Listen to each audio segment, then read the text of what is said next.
గుంటూరు జిల్లాలో ఉద్యోగాల పేరుతో విద్యార్థులను మోసం చేసిన ఘటన కలకలం రేపుతోంది. అమరావతిలోని ఎస్ఆర్ఎం యూనివర్సిటీలో చదువుతున్న ఇద్దరు విద్యార్థులు తమ సహచర విద్యార్థులని లక్ష్యంగా చేసుకుని కోట్ల రూపాయల మోసానికి పాల్పడినట్లు ఆరోపణలు వెల్లువెత్తుతున్నాయి. కడప జిల్లాకు చెందిన విజయ నరసింహ, వరుణ్ అనే విద్యార్థులు వెబ్ ఎక్స్ పేరుతో స్టార్టప్ కంపెనీ నడుపుతున్నామని తోటి విద్యార్థులను నమ్మించినట్లు సమాచారం. తమ కంపెనీలో మంచి ఉద్యోగాల అవకాశాలున్నాయని, భారీ ప్యాకేజీలతో ప్లేస్మెంట్లు కల్పిస్తామని చెప్పి ఆకర్షించారు.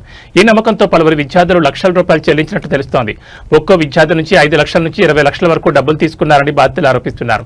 మొత్తం 40 మంది విద్యార్థుల నుంచి దాదాపు ₹1.5 వసూలు చేసినట్లు సమాచారం. అయితే నెలలు గడిచినా ఎలాంటి ఉద్యోగాలు రాకపోవడంతో విద్యార్థులకు అనుమానం మొదలైంది.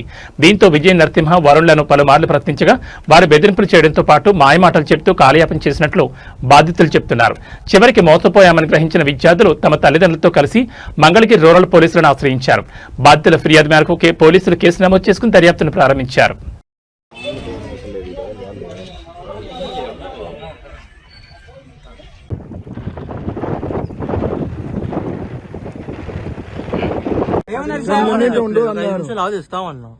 ఎంతసేపు ఆగాం? ప్రతిసారి ఆగాము. స్టేట్మెంట్ ఇస్తే నీకేం పోయేది? నిమిషం ఇచ్చి కూర్చోవచ్చుగా.